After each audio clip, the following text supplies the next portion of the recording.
Welcome to Freaky Fauna Friday, where every Friday we take a little time and explore some of the freaks of nature from around the planet we cherish so deeply. So please, jump aboard and let's explore the wilds together.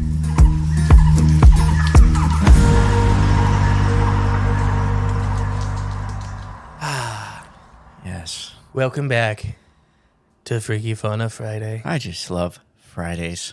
I am the great and peaceful mystery. And I'm Jay. Just Jay. Yep. Friday Jay. Weekend Jay. Vacation Jay. Vacation day. You do go on vacation in a couple days. Yay. Are you ready for this one? I sure hope so. I thought you were going to say it. No, so this is we're gonna do sirens, specifically the greater siren. There are 3 species of siren in the U.S.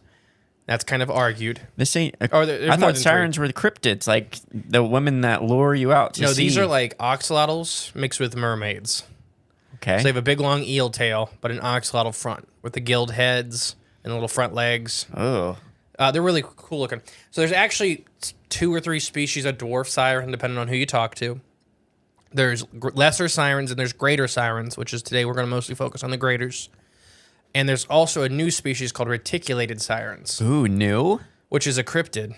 How new? So 2019. Okay. I'm sure you're saving that one for the end, though, right? I mean, we could talk about it now. I don't have a lot on it because there's still not a lot understood about them. Yeah. But fishermen in the Everglades were saying that they were seeing these, I think it was Everglades or Georgia, but seeing these reticulated sirens. Everybody, like, if you're a commercial fisherman, you know what a siren is. Like, they see them every once in a while, so it's not like a great mystery. Okay. But they were catching purple ones with, like, giraffe patterning on them. Okay. So they were like, well, no, there's we know the graders and lessers, and then there's a third one we keep catching. So that's the reticulated. Yes, and super rare. We don't really know anything about them. We don't really know. As we found out with other salamander episodes, salamanders are pretty secretive. Mm-hmm. And then the first ones to leave once an environment gets impacted. Right, yeah. The canaries in the coal mine. Yep. So sirens are like their own little group of salamander? Yes, no. Okay. Own group of amphibians. Remember we talked about with the Amphiuma a couple weeks ago? Okay. Where some biologists consider them salamandra in the salamander genus. Others don't. Okay. Sirens kind of fall into the same thing. Okay. To me, they are very similar to some salamanders. Yeah. But they also have, internally, they're very, very different. Oh, okay. That makes more sense. The things you can't see with the naked eye. Just looking at them. Yeah. So this article goes into talk. This article calls them salamander. Just everybody at home know that that's controversial.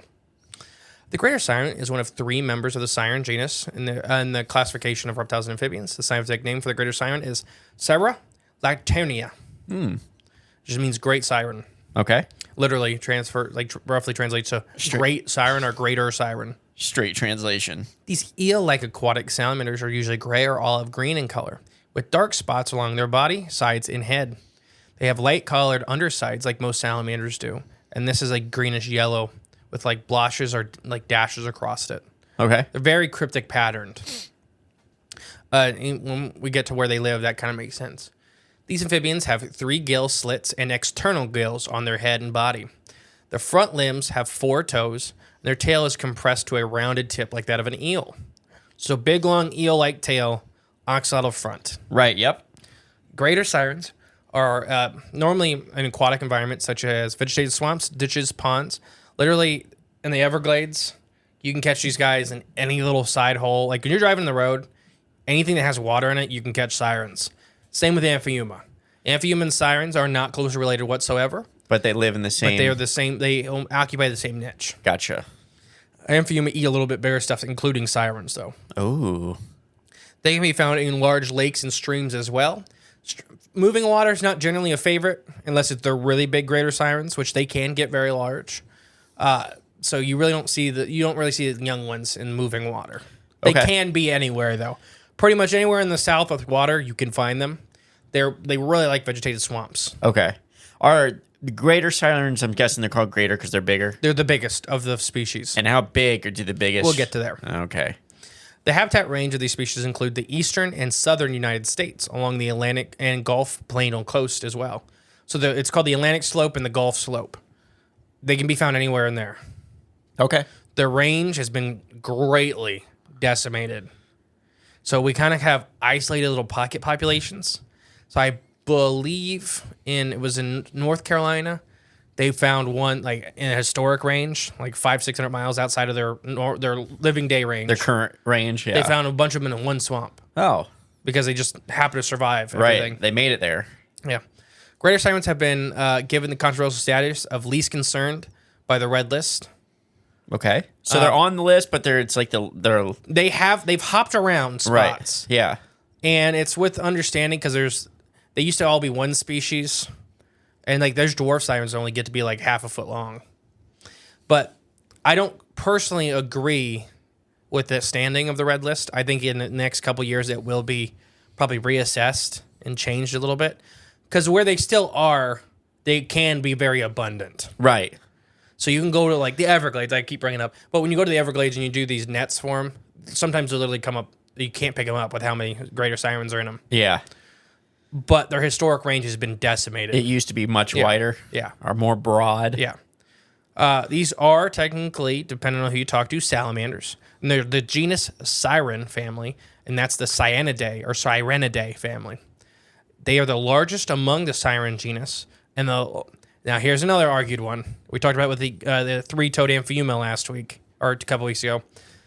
Some people say these are the largest amphibians in the U.S. The Sirens. Yeah. Okay. So there's three salamanders fighting for this One spot. this holding. Yeah. It's the three-toed Amphiuma, the greater siren, and the hellbender. And soon to be. The Trans-Alps will blow them all out of the water. Yes, it will. So it's argued how big these guys can get. You can catch them 4 foot long. Like we talked about with Amphiuma, 4 foot. People say 5 and 6 foot's possible, which it is for amphibians. I believe they can get 6 foot long. They're not very like thick animals, so it's more like a snake, big, long, and thin. Easier to get longer. Yeah. The hellbender's still going to be heavier. One of our historically the bigger, heavier hellbenders are still going to be the heaviest amphibian in North America. So it's really just kind of arguing. Right. You're splitting hairs at this point. Yeah. But it's really what biologists' favorite salamander is good. Who they're going to say is the biggest. You could bend any statistic to be the biggest. Yeah. These salamanders belong to the class Amphibia, the animal kingdom, the scientific name, like we already said. How many greater sirens are there in the world? There isn't an accurate estimation of their number left in the world. Their habitat range of the species includes the east and southern United States, anywhere along the Atlantic, as well as the Gulf Coast plains. Most family common in eastern Virginia, the southern tip of Florida, and western Alabama. Okay. So the whole like southern east coast. Basically I don't know if they go all the way up to Maine. I know they kind of hit New York in some spots. And then all the way down to Texas. Right, yeah. Yep, okay.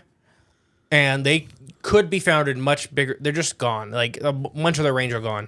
Like I said, you hear the spots you can go find these guys. Right, yeah. Eastern Virginia, Florida's southern tip, yeah. and western Alabama. Right, yeah. 3 big swamps.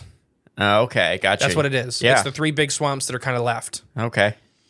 But they are still classified as least concerned because they still exist throughout their whole range. It's just in isolated pockets. Mm-hmm. So like I said, I don't know if I exactly agree with that. I would at least put them as concerned or threatened. I wouldn't maybe classify them as endangered yet because they're still present through most of their whole historic range. But the areas they've been diminished. Yep. And also, their habitat is one of the most acceptable habitats to change. I was just going to say something. Change. Yeah, exactly. Like I said, greater sirens typically habit environments such as vegetated swamps, ditches, and ponds. Like I said, they can be found in large lakes and streams. During the breeding season, these species migrate to very shallow waters to lay their eggs, raising these guys in captivity. So we had a siren species in captivity that I got to work with a lot. They suck. Oh, if they try to get out? No, well, they can, but so let me finish reading my thing and then I'll tell you a story. Well, hatching spurred through the time of thick vegetation such as like hyson roots. They moved into deeper waters as they get older. The adult reptiles and amphibians of this species inhabit the bottom of pools, sunken logs, and are found intertwined within branches and roots. Greater sirens burrow themselves into the mud lakes and stream beds and the water body dries up. So they'll kind of make their own little holes to hide in. They enter this like a state of, it's not hibernation or brumation, but they entered like a suspended animation state to avoid desiccation. Okay. just drying out. Oh, okay. Their habitat range of these reptiles, like we already said, includes pretty much everywhere on the East Coast and the Gulf Coast. So mating. They'll actually, one or two or three males will kind of follow and rub up on a female, and they'll kind of intertwine. They look like snakes. So as she's laying eggs, he's fertilizing them. Okay. In captivity, the problem is they need competition. They're one of these salamander species that need competition. So the female won't just mate with any male you throw in there. Right. You gotta. You have two or butter three 'em up males. first. You have to have two or three males that do the competing rituals Yeah. for her to select a mate. Nice. Okay. It's not nice Well, I mean, in nature it is. because the male that loses will often follow them and eat all the eggs. Ah. So in captivity, it's a very hard thing to do because you have to put two or three males in with one female. And when they start laying, they will literally, like a Hoover vacuum, follow and eat every egg. So you gotta identify that and yank them out of there. It's a hard thing to do in captivity. Yeah. They're not very easy to reproduce in captivity. They'll breed in captivity, but keeping eggs is a very hard thing. Right. Yeah. Any questions so far? Well, is that your story you were gonna tell me? Yeah. Okay. It's very hard. Yeah. It's very annoying. I bet it sounds like it, but it's worth the struggle. The company that was breeding them, that I was helping, that I got to work with them a little bit with, they only ever did it like a handful of times, and it was always on accident. That what? That they would find every once in a while, they'd find baby sirens at the bottom of these giant breeding tubs. They just made it through by chance. One egg. Yeah. So these are very solitary creatures. They do not like interacting with each other. In captivity, in zoos, I have a problem with this. In some zoos, is they put two or three sirens in a fish tank together. Yeah. They do not like that. They do not like each other. They will bite each other. They'll bite each other's gills off, their legs off. Ooh, that's not good. They especially big adults don't like being in proximity to each other unless Right. it's breeding season. Yeah. Oh, that's not good. Why do they do that? Because reptiles and amphibians in some zoos in the U.S. specifically get thought up as like plants almost. That they're slow-moving, mindless things that you can do whatever with. Like starfish? Yeah, but they're like many amphibians, reptiles are very smart and active. Right. There was one zoo, I will not name, put a Gila monster in with a bunch of rattlesnakes and like a cohab enclosure. What happened? The Gila monster Ate them all? eats rattlesnakes. Yeah. And then there was another zoo in a different state I seen that I think it was a prairie king snake or a bull snake in with a bunch of like Mogosack and rattlesnakes and copperheads and stuff like that. That's what they eat. They're venomous snake specialists. So what you end up with is, I think it was a bull snake, one big fat bull snake. Yeah, in the tank. Big empty tank. And it's not zookeepers. It's just people don't think. Well, Those reptiles live together, right, in the nature. Right. But they eat each other in nature. The animal kingdom, there's a lot of moving parts, and Yeah. when you want to put them all together... Oh, yeah. I wonder why this Gila monster is immune to rattlesnake venom. Because he just eats 50 of a day. Right, yeah. Oops. Oversight. But there are cool, like, I'm not saying you can't cohab reptiles in No, big yeah. enclosures. Right. Like, one of the really cool ones I seen, I think this was Toledo or Cincinnati. It's one of our Ohio zoos did a really, really cool one with green tree pythons. Yeah, so rainforest snakes. That big And, display, it's like a big terrarium looking thing. Yeah. Yeah, I seen that. And a whole bunch of poison dart frogs. Yeah. Which the snakes really never going to mess with. They're mostly bird eaters. Yeah. So they really don't mess with each other. And then a whole bunch of like tree geckos and stuff like that. I know so exactly a whole what bunch you're of talking tiny animals with two big emerald tree boas. Yeah, those are the green ones, right? Yeah, very green. Yeah. Largest fangs of any non-venomous snake. Oh, I think we covered that on this show. We haven't done them as an individual, We haven't? Mm-mm. Okay. but we will. I thought we They're had. really cool. Yeah. A lot of times they die from trying swallowing their own teeth and cuts their intestines. Oh, poor guys. Back to sirens. How long do greater sirens live, you may ask? So when we talk about amphibian lifespans, they vary wildly. Okay. With some only lasting a couple years, like some of our smaller frog species. Some lasting centuries, like the giant Japanese and Chinese salamanders. I was going to say, what about the Russian...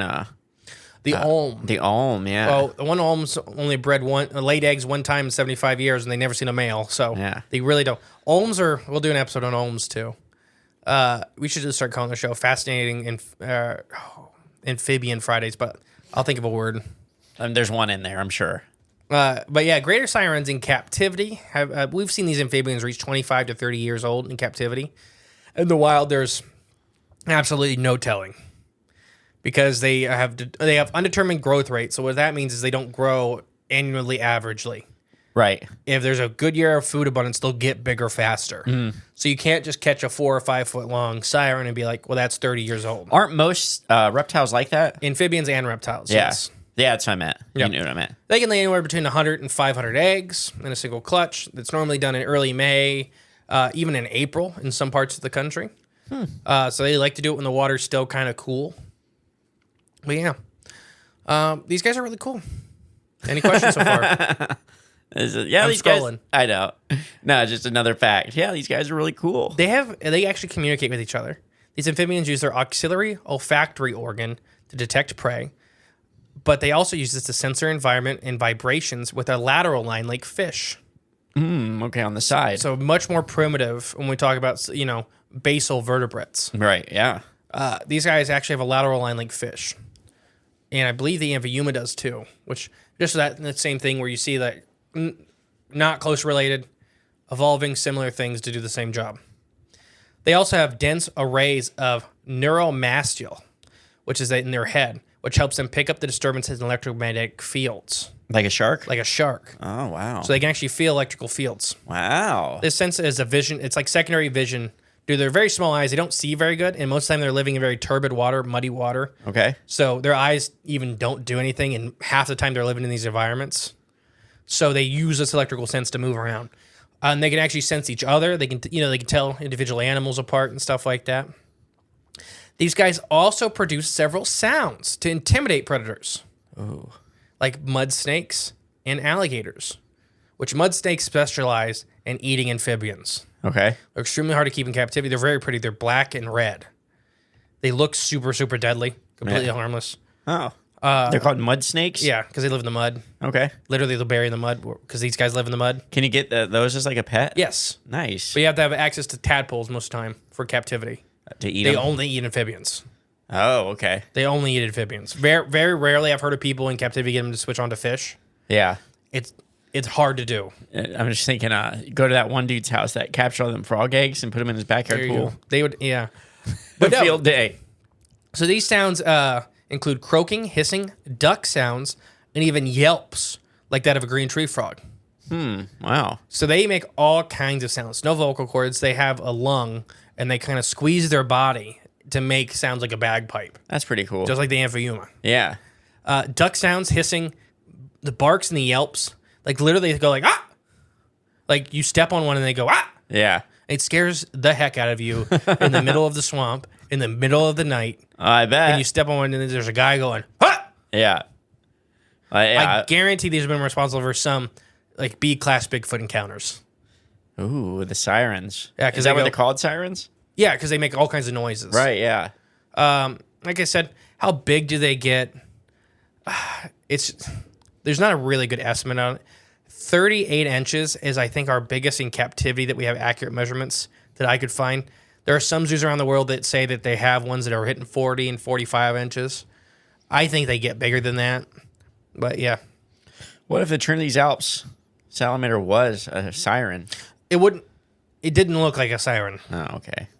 Like they look like eels. Like a lot of people, when you Yeah. see these in the water, unless you are looking up at them, in a fish tank, axolotl eels. but they're that's just the front, very, very front part of their body. Right, yeah. When you see them swimming and moving, they look like big eels. Oh, gotcha. Actually in action? Yeah. Yeah, I've only saw the pictures. These guys will eat anything they can get, including some aquatic plants. They're one of the few amphibians that'll actually munch on plants in their adulthood. They're herbivores. Omnivores. Omnivores, that's right. Invertebrates, mollusks, crustaceans, spiders, bivalves, insects, gastropods, small fish, crayfish, each other, and even aquatic plants like some algae. Nice. While the myth of sirens are very dangerous, these creatures are very, very much more in danger of humans than anything. So, are they poisonous? A lot of people ask. Not to any great deal to humans. Okay. All amphibians are toxic on some level. These would be like bullfrogs, American bullfrogs. That yes, there is a toxin. It doesn't really do anything to people. Okay. What's it do? What's it there for? it's like a ancient trait that amphibians like picked up. So it's just like kind of genetic junk they're still carrying around. Okay. They are capable though of leaving a very painful bite. Oh, they got teeth? It's more like a catfish where it's like big gripping pads. Okay, yep. But they can bite really hard for their size. Huh. A lot of people get bit by these things and instantly get like blood drawn and stuff like that. Yeah. And they do not realize. Because you think of like salamander, you're like looking at it like, whatever. And then it bites you and it literally draws blood. Instantly. Some of the tree salamanders on the West Coast do that too, where they actually have fangs. And people look at them like, oh, look, it's like a salamander. And it like bites and like leaves all kinds of blood everywhere. Like I already mentioned, lesser sirens, reticulate sirens, and dwarf sirens are all other members of their family. Unique features. These creatures are very nocturnal. They seek refuge in the bottom of these water during the day, and they get very active at night. They can be both underwater and air. They gulp air on the surface like many primitive fish do. So they have a very simple like lung structure. Okay. Any question? And they breathe. They also have like the external gill kind of things too. They have external and internal gills. So they have Gotcha. gill slits like a fish. And the external like the And oxalate. external gills like an axolotl. Oh. Which oxalots have that too, just so you know. And both. Yeah. Okay. I think they have 3. It's called gill branches or gill arches. Right. Yeah. I think they have 3 also. Okay. But normally, Yeah, it's oxalots crazy neonate, and they become like they should be a mole salamander. Those would all seal up. Oh, gotcha. Okay. No, yeah, I love sirens. Sirens and Amphiuma are really, really cool salamanders, if you want to call them that here in the U.S. Very ancient orders. Amphiuma and sirens have both been around for a very, very long time. Mm-hmm. And you can kind of just tell that from looking at them. They definitely seem like, when you look at a hellbender, these big lungless salamanders, they just look ancient. They look like old, ancient things. like old worldy. Because they are. Yeah. They very are, They've been around since the dinosaurs. well before some of them. Yeah. I think the hellbender's right almost parallel with this. No, they're 212 million years, something like that. So they're a little older than dinosaurs. Wow. That's saying something. Any questions about the sirens, the greater sirens specifically? No, I think I was pretty thorough. I didn't know much about sirens at all going into this. So. And there's not a lot known about them. There are a couple people working on studying sirens, but by nature, they're extremely secretive animals. Yeah. And they're very solitary, and then they live in the mud. So very hard to study, even though they're very large, very hard to study. At least hellbenders, a lot of times, will pick rocky bottoms. Right, yeah. So you can kind of follow them around and watch what they're doing and stuff like that. In muddy swamps, it's really hard to difficult, watch. Yeah. Tags, there is a study that's doing tag sirens. Like one of the reticulated sirens is tagged, and they move a lot more than people think. They're very active animals. That's pretty sweet. They got a tag on one, though. Yeah. Well, I've been the great and peaceful mystery. And I've been just Jay. And we'll catch you next week with more Freaky Fauna Friday, guys. Bye. Thank you for listening to Freaky Fauna Friday. If you want to help the podcast grow, remember to share and give it a 5-star review.